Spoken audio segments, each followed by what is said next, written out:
मुतबादिल निज़ाम नहीं, सफाई सुथराई के नाकिस इंतजामात से भी मरीज और तीमारदार शदीद अजियत का शिकार हैं।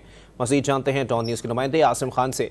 आसिम, बताइएगा अस्पताल में मरीजों को मजीद क्या मुश्किलात दरपेश हैं और अस्पताल इंतजामिया का कोई मौक़िफ़ सामने आया है?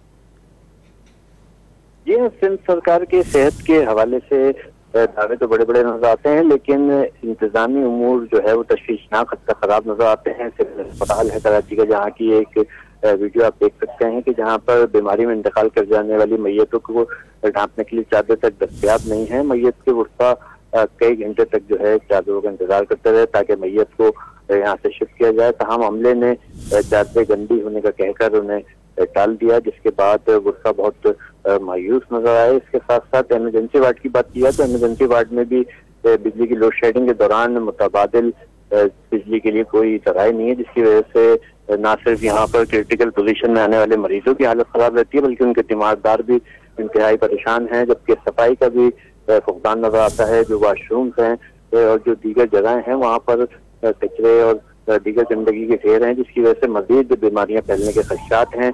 तमाम अस्पताल इंतजामिया से जब मौक़िफ़ लेने की हमने कोशिश की तो उन्होंने हमें दफ्तर तलब करके जो है इनकी वजाहत देने को कहा। बहुत शुक्रिया आसिम खान अपडेट करने के लिए।